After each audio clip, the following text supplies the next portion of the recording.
Maryland and Ohio State going the distance tonight here in College Park. For the Left Bench TV Overtime, I'm Zach Solon here at the Xfinity Center Pavilion, where the Terrapins and Buckeyes went to 5 sets and the Terps took the victory.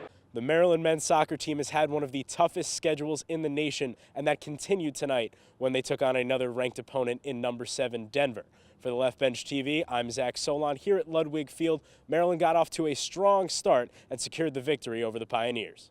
Well, it's been a long wait, but college football is finally back. For the Left Bench TV, I'm Zach Solon here outside FedEx Field, less than an hour until the Terps kick off their season against Texas, and we're asking some very dedicated Terps fans how they think today's game will go. For the second night in a row, we had the Big Ten ACC Challenge here at the Xfinity Center in College Park, and this time the Terps came out on top. For the Left Bench TV, I'm Zach Solon. The Maryland women's basketball team secured a 67-54 victory against Georgia Tech. Maryland football taking on Illinois for the first time ever, and the Terps put on a show. For the Left Bench TV, I'm Zach Solon here at Capital One Field at Maryland Stadium. Maryland scored 9 touchdowns in a 63-33 routing of the Fighting Illini. The Terps returned to College Park after a loss last week, looking to get back to their winning ways. Fell behind 3-0 early, but they got the scoring started. Here's Javon Leak on a kickoff return. This one 97 yards all the way to the house. And this wasn't even his biggest highlight of the day. You'll hear more about that later, but this one puts the Terps up 7-3 early. Later in the first quarter, they would continue their scoring. Kasim Hill looking downfield. Who does he find? It's Jarvis Davenport. He runs past the Illini defense using that speed. Terps pumped up. They continue to score. Into the second quarter now. Here on the run, it's Javon Leak again. Told you you'd be hearing a lot about him. And he runs all the way down. Another score. Terps continue their dominance in the first half. And they weren't even done yet. This one putting them up 28-9 at the half. Kasim Hill finds Deshaun Jones in the back of the end zone. Terps dominated throughout the second half. Here he is one more time. Who? That's right, Javon Leak, his third one of the day. He would actually finish with 4 total touchdowns as the Terps combined for 712 offensive yards. The Terps get the win 63-33, and they look good doing it. Yeah, guys, Maryland football off to a hot start at 2-0. They received 30 votes in this past week's AP poll, but despite all this success, they are still mourning the loss of their teammate Jordan McNair, who passed away over the summer during a workout. And as the Terps prepared for their season opener against Texas, the players came together to announce how they would honor Jordan's memory, including the foundation of a scholarship in his name and announcing they will wear his number, 79, on their helmets this season. But when the Terps took the field against Texas, they showed how they are going even further to ensure that Jordan will forever be remembered as a Terp. The team just stuck together through this whole course of everything that's happened, and we stayed together. That was our motto, and we stuck by it. The Terps began their first drive against the Longhorns with only 10 men on the field, leaving McNair's position on the offensive line unmanned. Texas declined that penalty. And even as the Terps celebrated their upset win, they kept Jordan's memory close to their hearts. Now, as for the Walters investigation looking into the protocols and procedures surrounding McNair's death, that report is expected back this Saturday, September 15th. But for the separate investigation looking into an alleged toxic culture in the football program, Jack and Rachel, we have no idea when that report will be released. But for now, back to you guys in the studio. Now, the Orioles were home, but the Washington Nationals made their first road trip of the year today up I-95 to take on the New York Mets in their home opener. The Mets beat the Nationals in D.C. last week for the Nats home opener, but today, Washington got its revenge. It was against their division rivals, and they spoiled their home opener. It was another pitcher's duel as Steven Strasburg got the ball for Washington against New York's Noah Syndergaard. The Nationals were up 1-0 before they even got a hit. And as Juan Soto scored on a sacrifice bunt at the top of the second, Syndergaard had a no-hitter going into the 6th inning when Victor Robles hit his second home run of the season, this one to left center field, putting the Nats up 2-0. Washington added 2 more in the top of the 9th. Strasburg in the bullpen kept the Mets scoreless, and the Nationals walk away with their 2nd win in a row and 3rd of the year. Washington and New York will both have the day off tomorrow before playing the rest of their series. Patrick Corbin will start for the Nats at 1 p.m. on Saturday, and Max Scherzer is scheduled to get the call for the final game of the series at 1 p.m. on Sunday. Now, another DMV team that has been winning lately is the University of Maryland women's lacrosse team. And when I say winning, that seems to be all they can do. And their 16-6 road victory over a ranked Virginia team last night was a very special one for head coach Kathy Reese. The win not only moved the second-ranked Terps to a still perfect 13-0 on the season, but it was also the 261st career victory for Kathy Reese, making her the all-time winningest coach in Maryland women's lacrosse history. Reese already has 4 national championships and 19 conference championships under her belt as Maryland's head coach, and she is looking to add some more titles to her resume this season. What makes Reese's accomplishment even more impressive is that the Terps have only lost 21 games in the 13 years that she has been at the helm. Reese and the Terps will return home to Maryland Stadium this Saturday for a Big Ten game as they look to keep the perfect season intact against number 7 Michigan. The Terps men's basketball team was ranked in the top 25 last week, and after a crushing 62-60 loss to Purdue and Indiana last Thursday, they came back to the Old Line State for a matchup against one of last year's Final Four teams. And our number 1 play onto the pitch at Santa Barbara. Amar Sadic, the penalty kick, the score, the lone goal in the Terps national championship win over Akron. He is pumped up, so is the team. They bring the College Cup home to College Park. And we will stay on the soccer field for our Terp of the week, and it's Terps goalie Dane St. Clair.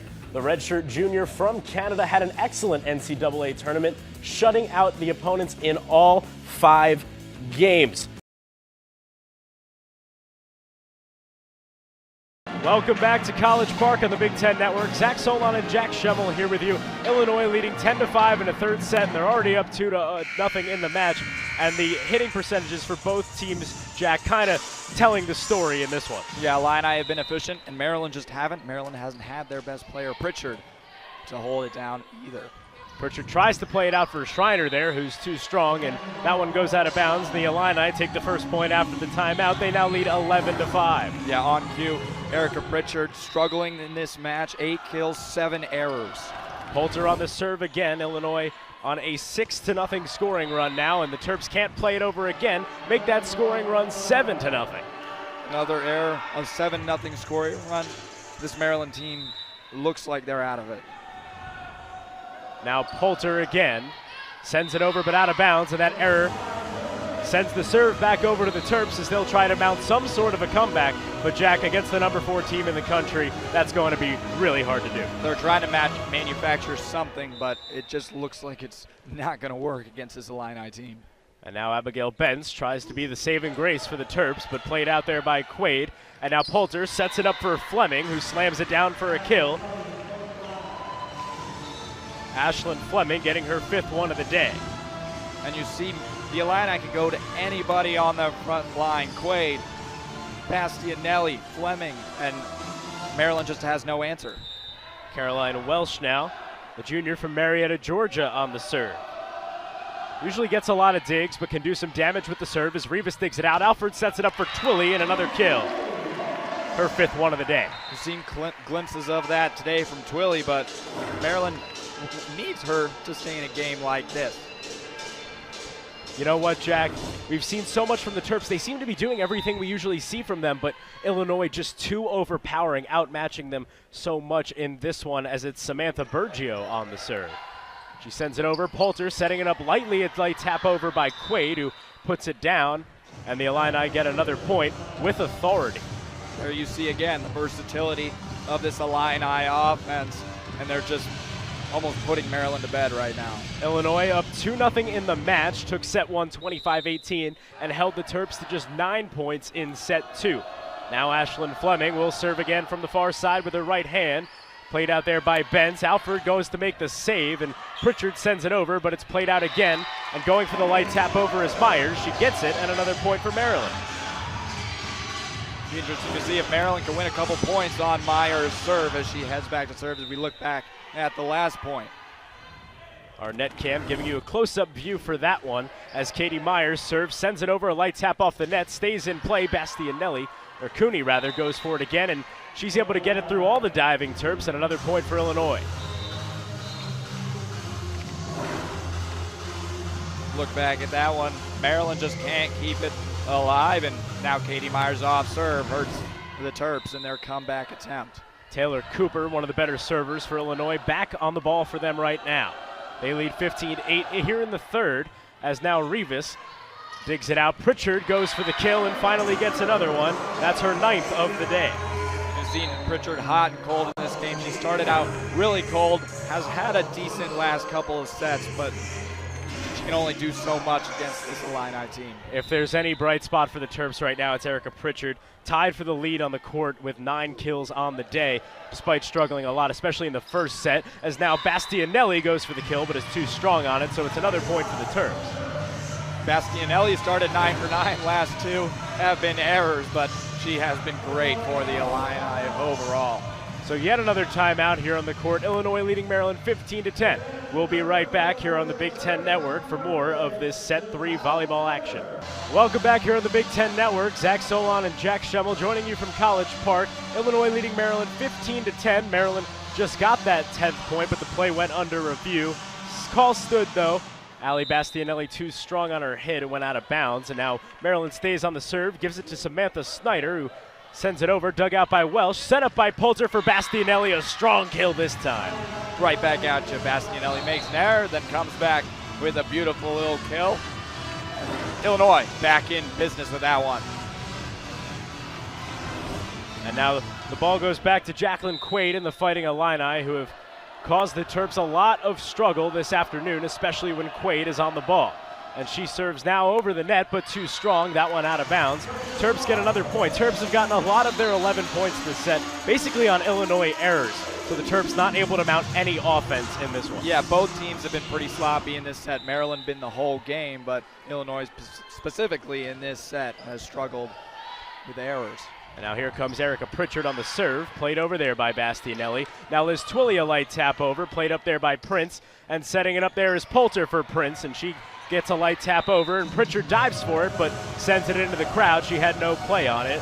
Good placement there by the Fighting Illini, now up 17-11. We look at it once again, they just can't keep it in. Illini all over the floor.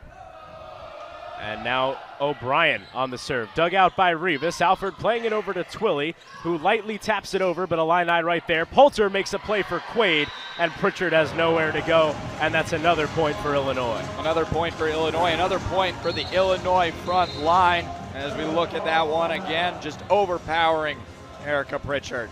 And now Maryland takes a timeout, down 18-11. Down to their last couple of opportunities here if they want to get a win. We'll be right back on the Big Ten Network. And here is the tip. Northwestern wins the tip into the hands of Vic Law, and he passes it over to A.J. Turner, and we are underway. Turner dribbling at the top, being defended by Ayala. The crowd coming alive already. Ayala passes inside to Taylor. Ryan Taylor now goes on the outside, still top of the key, dribbling in past Smith, tries Gaines, and he hits the first shot. Northwestern scores the first points of this one. Eric Ayala bringing it up for the Terps. Look for him and Anthony Cowan to alternate at point as they have been. Ayala starts this one, though. Top of the key, defended by Turner. Now goes to Cowan at the top. Looks for Smith in the corner. Has no shot, though. Has to go back to Cowan, 15 to shoot. Cowan at the top, now back out to sophomore Morcell. Now into Fernando. He's on the outside, goes a step in, passes it back to Cowan, 6 to shoot. Cowan on the outside, 5-4. He takes the shot for 3, and it's good! The crowd comes alive. Anthony Cowan hits a 3. And the foul. A late foul call there from the referee on the far side, and a chance for a 4-point play to start things off for Anthony Cowan. At this point, you almost expect him to hit every single 3 from like 5 feet beyond the arc as the shot clock winds down. He has a knack for that. Every game there's at least 2 or 3 of those. He's the only junior on the court right now, the senior member on this court. He has been so good at hitting those shots. Not so much in the first half, though, Joe.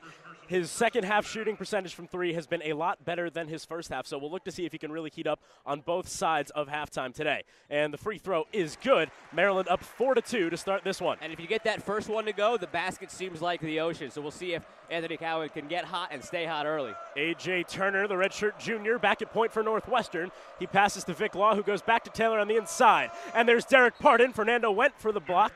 That was Smith, rather. And he went in for it, and the basket was good, so now we're tied at 4. Smith inbounds to Ayala.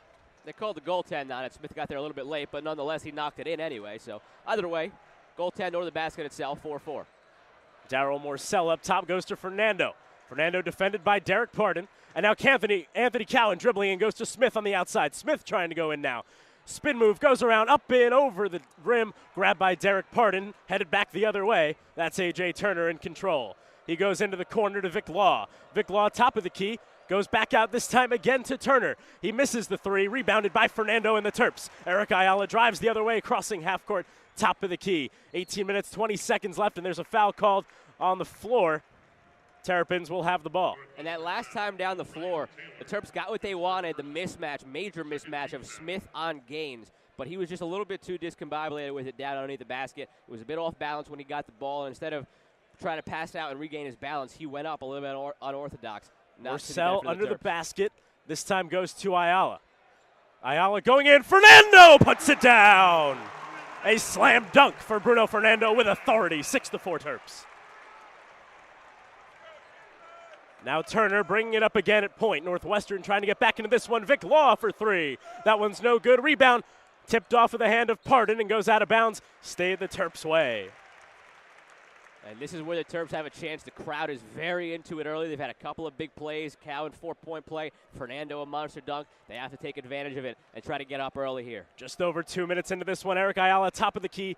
Light pass one hand into Fernando still at the top. He thinks about Cowan, now goes to Cowan. Now to Ayala in the corner. 17:45, Ayala for three, no good. Off the rim, rebounded Smith. Goes up for it, tip, and rebounded Smith again, but this time Northwestern able to grab it. That's sophomore Anthony Gaines. Really been heating up recently, making his fourth start. Goes under the basket, and this time tries to get it there. Anthony Cowan gets the breakaway and puts in the layup for another two. Maryland up 8-4. Anthony Cowan is so sneaky on that cross-court pass beyond the arc. Maryland's defense looking a lot stronger right now than it was against Illinois. I know we're not even 3 minutes in, Joe, but Northwestern already seems to be changing their game plan. It's Gaines on the corner. And now it's back up to Vic Law at the top. Other corner this time. Now to Turner. Turner goes into Pardon, defended by Fernando. Pardon can't get the layup. Fernando's defense too good. Now Cowan back the other way. He's at point this time, goes to Ayala on the side. Ayala goes in this time. Fernando still defended by Pardon, trying to get around him. Can't do it. Goes back out to Cowan. Into Morcell. Reverse off the glass and goes in. For as good as Smith and Fernando are down low, the next best player for the Terps in the paint is Morcell. He lives on the little floater from the elbow, and he gets to the rim like a big man, even though he isn't one. Morcell coming into this one, 483 from the floor, but he can put those ones in when he's right under the basket. Now Law going in. No good. Rebounded by Cowan. He goes back the other way, trying to go quick. Jalen Smith under the hoop. He waits for it, kisses it off the glass, no good. Tries to get his own rebound, and out of bounds, stays with the Terps. Last touched off of Ryan Taylor, the graduate guard, and they're not able to stay with it. 10-4 Maryland, 16-15 left to play in the first. Jalen Smith needs to keep his composure. He's missed 3 bunnies now underneath the basket, and after that last one, he walked up the court while the ball was still in play, and he threw his mouth guard down. He's in the corner now looking a bit frustrated. Morcell goes to Fernando. Now back to Morcell on the outside. Terps are going to reset. There's Cowan going in. Tries to get around Turner there, but can't. Now goes to Fernando. Fernando thinks about the jumper and takes it. Off the rim, though. Can't get anything done. Rebound Northwestern, and Gaines drives the other way. Bringing it quickly. Now going in the corner to Taylor, who hits the shot. Sorry, he didn't hit the shot. That was an air ball. Ayala driving the other way. Deflected there by Gaines, and now Northwestern and Law coming back down their side. In the corner, it's Turner. That one misses as well. Cowan tips it off, chasing back. Law grabs it and hands it back to Gaines. Now back to Law. Apologies there. 10-4 Maryland, 15:30 left to play. It's A.J. Turner at point right now as the subs wait to come in for the Terps. And now Vic Law goes back this time to Gaines. From the arc, can't do it. And now Morcell looks to grab it right in front of the baseline, and he does. Anthony Cowan will lead it this way. Crowd still on their feet here at the Xfinity Center. Terps up 10-4. Morcell behind the arc. It's good. Maryland up 13-4. Coach Chris Collins needs to think about taking his own timeout here instead of waiting for the under 16. Chris Collins, the Duke alum, leading this Northwestern team as Gaines tries to get in past Smith, but it's blocked. Cowan drives the other way for Maryland. One-on-one, and that one's going to be called on the floor, and we will go to our first timeout.